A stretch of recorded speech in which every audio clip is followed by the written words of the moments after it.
When I was little, I do have some memories of my father giving me affection and attention. For example, when we would take rides as a family, I would always want to sit behind him, and he'd reach back with his hands and tickle me and try to make me laugh. But I do remember this specific day where he literally stopped giving me attention. I think I was asking him for money. That was one thing. He did show love through money, and he worked really, really hard. So that was his way of showing love. But I remember asking for money, and he was like, no. And maybe he thought I was using him. I think I was like 12 or 13. I was a teenager. No, actually, I was in elementary school, and he just turned his back. And I have this other story of when I was little, actually, in elementary school. There was a project that we had to do where we made a book for our dads for Father's Day, and I made this beautiful book. Each page had a picture, and each page had a phrase or probably something very simple about how much I love my dad. And he was in the kitchen washing dishes, and I gave it to him. And I actually even remember being scared to give it to him because I probably sensed what he was like. And he just turned around and he was like, what is that? I don't want that. And it was just devastating to me after putting all that effort, and he just didn't care. So also, like, our family dynamic, my dad treated my mom like she was his servant. Like, I don't know if I mentioned this before, but he would come home from work and she would make him dinner. And I just remember her like putting tons of mashed potatoes and meat and everything on the plate, and him just like never being happy and always having something like horrible to say. And yeah, I did mention that in the other video. And I used to actually call my mother Edith Bunker. That was my nickname for her. My nickname for my father as a teenager was Hitler, which says it all. And so he was constantly buying cars as well. Like I just remember Porsches or Porsche, I don't know how you pronounce it, but like Mercedes, all these cars. He'd get new cars all the time. And he'd be outside in our driveway every Saturday and maybe even Sunday, washing and taking care of his cars. And he didn't pay any attention to the family. Like, he loved those cars more than he loved us. There were no, past that point that I was talking about, I did not get hugs. I did not get any words of affirmation. I never had conversation with my dad about my life. I never thought he would even listen to me. Also, my dad was verbally abusive to everyone. I do have a brother. He used to torment him. Actually, a little story about my brother. I was an only child, and then my mom had my brother, and I literally tried to poke his eyes out. He had his own room, and he was in the crib, and because I was so pissed off that I was not getting all the attention, I went and I tried to probably kill him. So they had to put a lock on the door so that I wouldn't go in. That's just crazy how angry I was. It's just crazy. So yeah, so my dad was verbally abusive, and he was just always yelling. I was terrified of my father. Terrified. I was so intimidated by him. I just remember him being so close to my personal space and yelling at me, and I was always getting in trouble and punished, but for no reason. Like, there would be no explanation. As I look back, I think he just didn't have the patience to be a father. So anytime we did something where we made noise, he would get angry. Anytime we inconvenienced him, he would get angry. And again, he would punish me. He also, I'm Eastern European, so, and at the time, belts were okay, so he would hit us with the belt. And he used to just have to show, like, he'd have to pretend to unbuckle his belt, and I would go flying into the bathroom, where it was the only room that had a lock. So just a little sneak peek, because I had ended up getting into witchcraft. There was one day where he did something. I ran into the bathroom, and there was some kind of spell where you take like a rope, a little rope or string, and you tie knots, and you like curse the person for each knot. So I despised my father at that point, hated his guts. He was completely controlling. There was another time where I was a teenager and I went to leave the house to go hang out with my friends, and he just stopped me. Right, I'm ready to turn the doorknob, and he's like, "Where are you going?" And I was like, "I'm going out with my friends." And he was like, "No, you're not going anywhere." And I had to like stay in the house, but there was nothing I did wrong. And there is even more to my father, because I guess I can get into part of this now. When I became a teenager, now his attention shifted in a very sick and demented way. So he started to stalk me. I would be out with my friends, and I'd be at a park, for example, and I remember this one time he drove into the parking lot and tore me out of that park.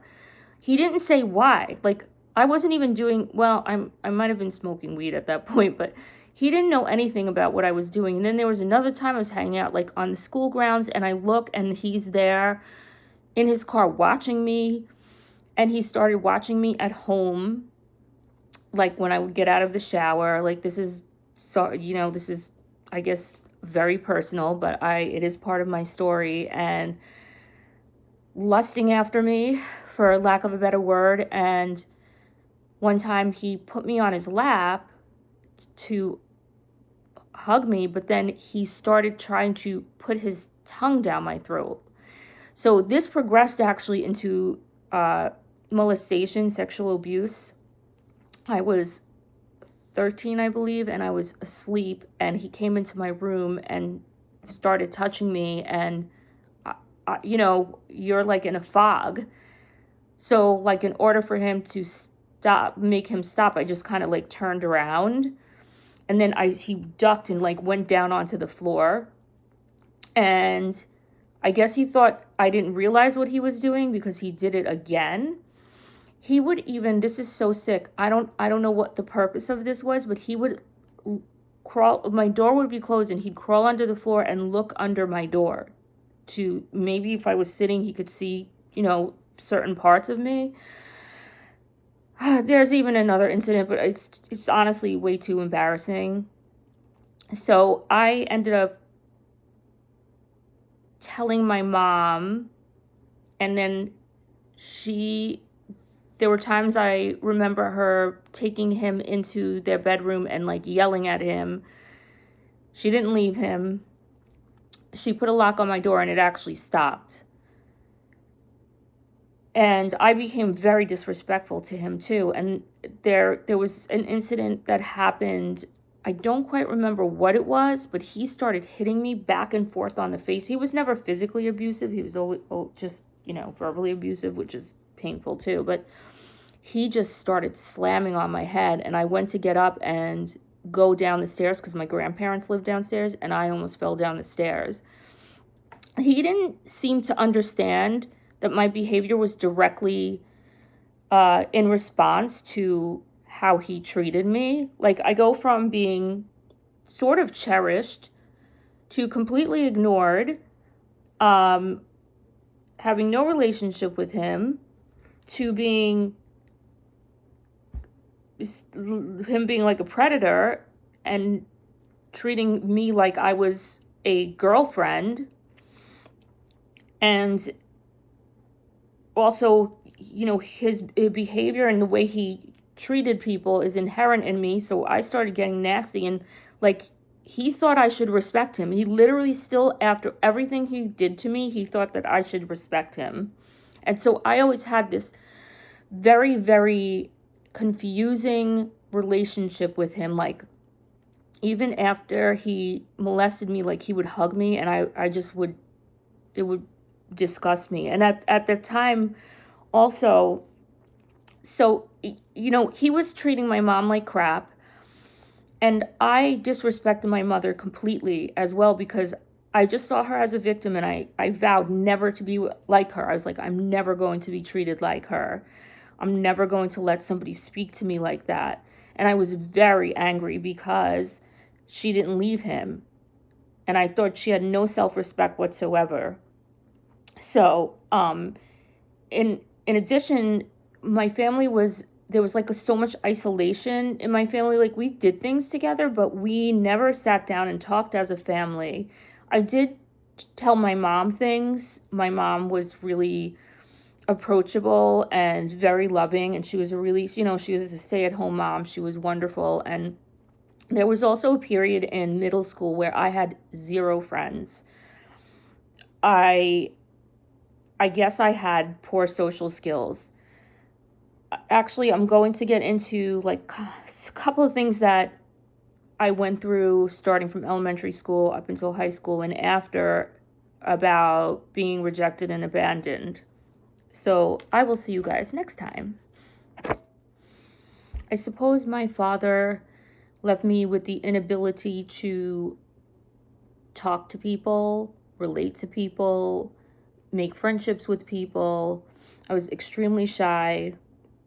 I was also very different from everyone around me because I'm Eastern European, coming from another country with just completely different culture and values and life.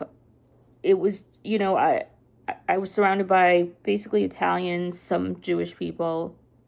And in elementary school, I remember sitting on the blacktop during lunch and taking a stick and just digging out the dirt because I had nothing to do. Like, I had no one to talk to. I was really, really lonely. And at one point I made this friend with this girl, actually, who was also an immigrant, but she was from maybe England. She and I were so close.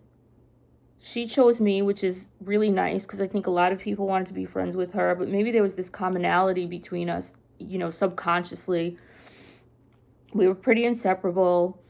Her mom would give us Entenmann's cookies after school and milk. It was so delicious. She had a guinea pig.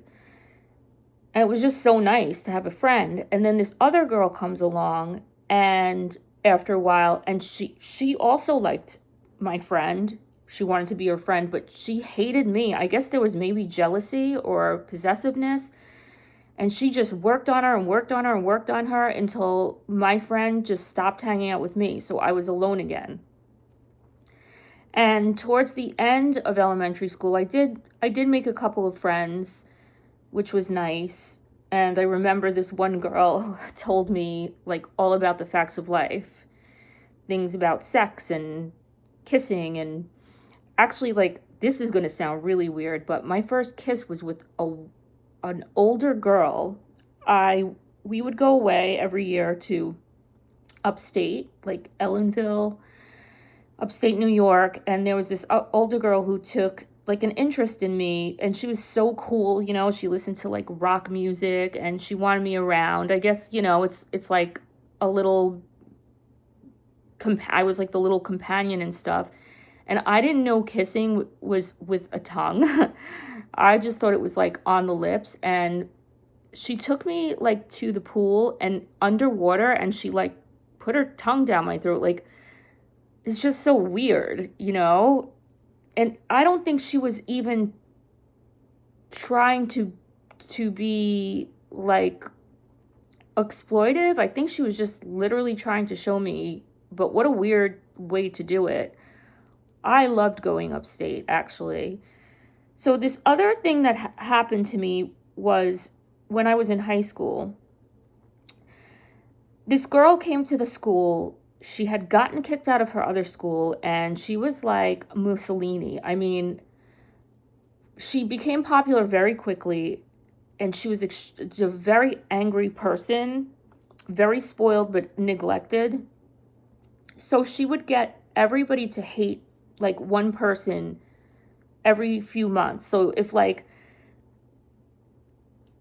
there was like a popular person and they were in her group, she would have them all turn on them so that they would have no friends. And this was like this like regular practice of hers.